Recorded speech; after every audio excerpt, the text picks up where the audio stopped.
please.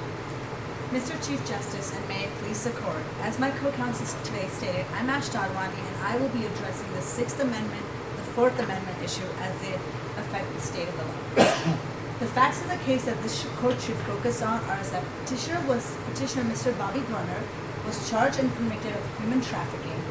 This court should specifically focus on the investigation through the point of view of the task force because they conducted a year-long investigation, and it is important. So the focus of the investigation for a long time was, for 1 year, was William Denoff, who was another infamous human trafficker that the task force thought was important. After focusing on William Denoff for 1 year, the task force came across Bobby Brunner in their warrant number 5 when they specifically chose to focus on Mr. Bobby Brunner. But because they knew that they only had an impending due date, and it was not till January that they had exclusively focused on Bobby Brunner, they knew that they needed to work in an efficient manner. So through the help of Olympus Court, the task force secured many warrants that seized information of Bobby Brunner, and on 3 instances they did not secure warrants. Counselor, going to the substance of what we're talking about, are you relying on to support these and to justify these warrantless searches? Are you relying on exigent circumstances? Yes, Your Honor, that's a very key important point in my argument. The one warrant that we will be arguing for today was that the task force sought was for exigent purposes. And what was, with respect to the February 7th yes. What was exigent about that? What made that an exigent circumstance?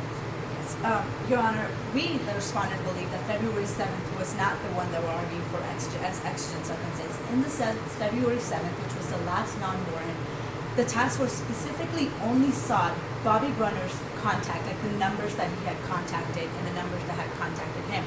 The locational data was not sought of Bobby Brunner. It was of the other people associated that were connected to Bobby Brunner. Because of that, because keeping in mind that the Petitioner's Counsel has already conceded warrant number 2, and we agree with that concession, if we look at warrant number 3, it's seeking the same kind of information, which is supported by Smith v. Maryland on the third-party doctrine, that the numbers that people have, they do not hold the expectation of privacy that's been established by Cats v. United States. Okay, so you're saying with respect to the February 7th, you're not relying on exigent circumstances? No, we're not. Okay, I understand. I'm confused. The key question of this case is whether the 3 warrants were violated the reasonable expectation of Bobby Brunner. We, the respondent, believe no violation occurred. As I mentioned, the warrant number 3, non-warrant 3, was supported by Smith v. Maryland because it only sought Bobby Brunner's phone numbers, and the locational data had nothing to do with Bobby Brunner. Therefore, Carpenter does not apply to that because in Carpenter v. United States, this court specifically... Counselor, didn't they seek phone numbers within certain mile radiuses? So doesn't the geography of this play a role in fact? In Bobby Brunner's? Yes.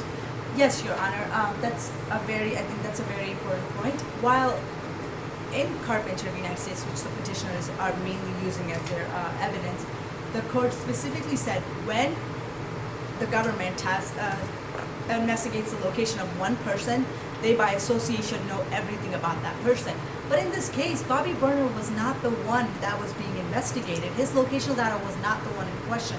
It was the 300 other people that are not presented in front of the court. Therefore, no violation occurred that Mr. Bobby Brunner should be protesting against. But counsel, it's Bobby Brunner's association with those 300 people that generates that information, isn't it? Yes, Your Honor. But in this case, in order to know everything about association of Bobby Brunner, we have to investigate Bobby Brunner's location data to see where exactly he is going.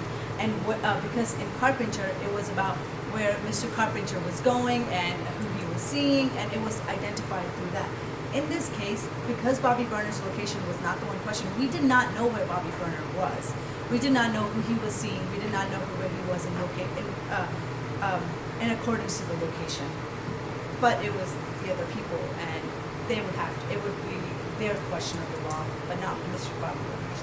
Counsel, if one of your warrantless searches should fail scrutiny, does that take down your whole case? No, Your Honor.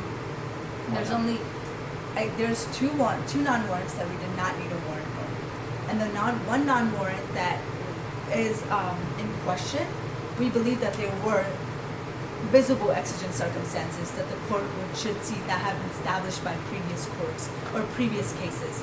So the exigent circumstances that we're arguing for was established in Kentucky versus King, in which the court established that while these expectation of privacy maintained in Katz v. United States, Smith v. Maryland, and Carpenter v. United States are reasonable, when there are exigent circumstances, these privacies are not. Are you talking about the one you're essential. relying on the exigent circumstances? Is that the one on January 16th? Yes, Your Honor. What were the exigent circumstances? Your Honor, as I mentioned, for a whole year, the task force focused on William Denoff. Even after focusing on 10 burner phones on January 2nd, plus Bobby Burner's burner phone, plus William Denoff's burner phone, the task force had specifically now finally narrowed down to one person, which was Bobby Burner. But more importantly, they figured out 10 specific locations that were in question. Knowing the pattern of the investigation, which was William Denoff, and how he had switched to a burner phone, and that had already taken the task force a lot of time and has used up a lot of the time of the task force knew they had to act quick before Bobby Burner also got a burner phone, and these locations went away. So especially in warrant number 1, you would see that the focus is the location. We needed to know if Bobby Burner was also associated with it. The task force did. If Bobby Burner was not, the task force had 1 month to figure out someone else to focus on this whole operation. That So had been you're going saying on. it's like flushing marijuana down the toilet when the police officer knocks on the door? Are you saying it's the same set of facts? Yes, there is a destruction of evidence. If Bobby Burner was not associated and if he could not track down someone before February 7th, all that evidence would have just been destroyed because the Super Bowl was the impending due date, that it needed to be done by the Super Bowl to investigate this human trafficking case, because after that people would have left the location and they would have had no reason to be in office. I'm confused, counsel. In the prior search, where they had a warrant on January 2nd, that's where they compelled production of Bronner's burner files. So he was already using a burner file. So what was the emergency 14 days later in obtaining information regarding his cell phone about where he was and calls made and contacts and locations? Yes, Your Honor. Actually, on the January 2nd, the only burner phone that was being used by was William Denoff. Bobby Burner had not switched to a burner phone yet, and that's one of the reasons why it was so imperative for the task force to find that out before the burner phone was in question, because then they would have to track down that burner phone to see if Bobby Burner was associated with it. Because there was destruction of evidence, there was based on what they had already observed with Mr. Denoff, it was essential that the task force take into that account and to focus on Bobby Burner.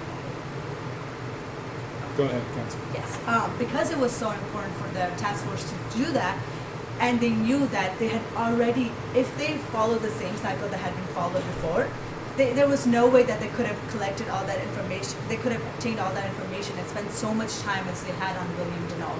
Counsel, because you posit the Super Bowl, the date of the Super Bowl as the last date for action,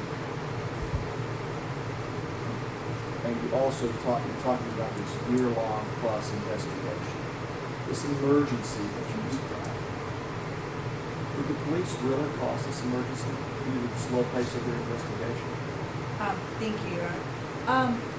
We do not believe that the police caused this emergency because for a while, They were just running out of time. That was the emergency. Right? the emergency was that if they didn't track down Bobby Brunner, the evidence would have been destroyed.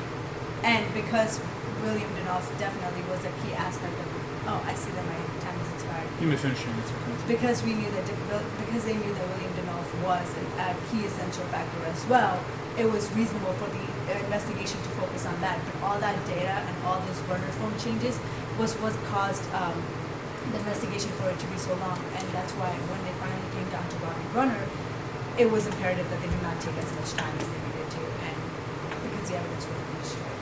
Thank you. Thank you. Counsel for petitioner.